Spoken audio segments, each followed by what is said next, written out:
When the Ford Fiesta was launched in 2008, it instantly became the most stylish car in its class, thanks to some design cues from its older family members. Time has done nothing to diminish its good looks, but even so, Ford has decided it's time for a midlife facelift. This time around, rather than go for the usual nip and tuck job that most manufacturers opt for when it's upgrade time, Ford have made changes inside, outside and under the bonnet. In its original form, the Fiesta took after its bigger family members, like the Focus. Now, it seems they're aiming a little bit higher than that.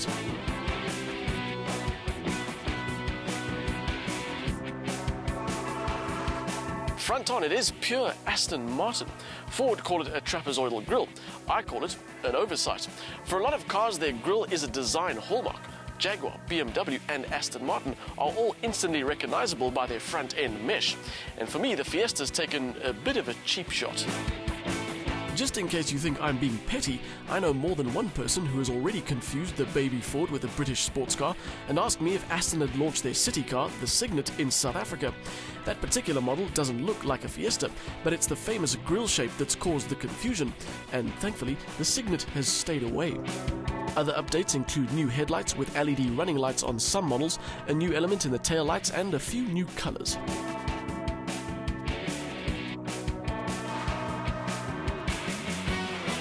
The interior upgrades are more about tech and ergonomics than anything else, which I suppose is a good thing, but it also means they've forgotten about this lower section of the center console.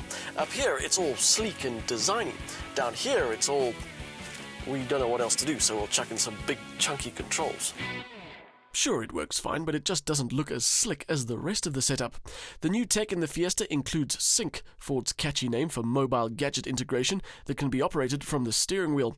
Materials include good fabric and plastics, as well as blue illumination that Ford calls their signature. If you haven't seen it before, have a look inside any Chev from the last year or two, or any Golf from the last decade.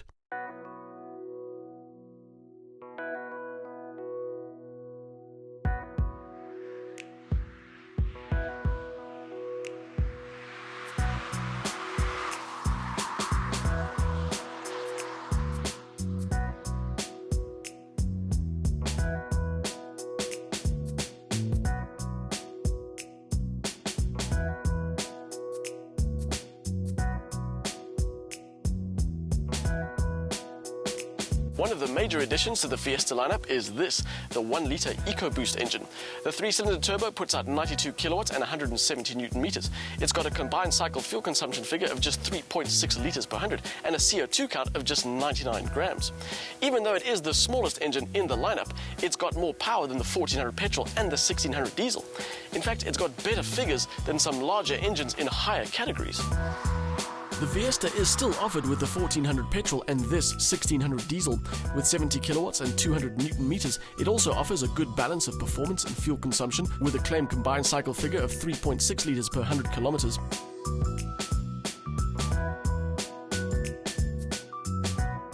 The 1-litre engine in our test car has already won itself a few awards, even though there exists, especially in this country, a large group of people who feel that in order for a car to be worthy, it has to have a lot of cylinders and a high capacity. And if you feel that way, maybe it's time you got your head out of the last century, because these are the early days of that philosophy, and already there are some cracker engines. This is one of them. It's got lots of usable torque, which means it's always responsive, and it's backed up by an exhaust note with serious attitude. The 3-cylinder engine sound is a marvelous thing, and when it's coupled to an engine as capable as this one, it just wants to make you drive for as long as possible and have as much fun as you can on any stretch of road. There is, of course, the added bonus that even if you do hammer the poor thing, it won't punish you by emptying the fuel tank within one trip. And in case you're worried about your newly licensed son or daughter treating their Fiesta like a Group N race car, there is some more interesting technology in here. Ford have been very clever with their thinking behind this car. They've made it stylish, they've filled it with tech that connects to phones and plays music. It'll even read your SMSs, so it'll appeal to the younger generation, but they've also included stuff that'll appeal to some parents. It's called the My Key system, and basically what it does is it allows you to set maximum speed limits and maximum audio levels. It does a couple of other things, but one of my favorites is that it won't allow you to play music until your seatbelts are fastened. I'd love to meet the engineer responsible for that idea and ask him just how sick he was of telling his kids to put on their seatbelts. Cruelty aside, it is a very clever and potentially injury-preventing addition, and it's the kind of thing that more manufacturers are sure to copy. And if you're worried about your parents taking all the fun out of your new car, you shouldn't be. There is lots to like about the Fiesta. The styling upgrades to the Fiesta means it's now prettier than ever, and some new tech has improved its user-friendliness. But undoubtedly the thing to get most excited about is the new 1-litre EcoBoost engine. It means the Fiesta range is now more efficient, more powerful, and even more fun.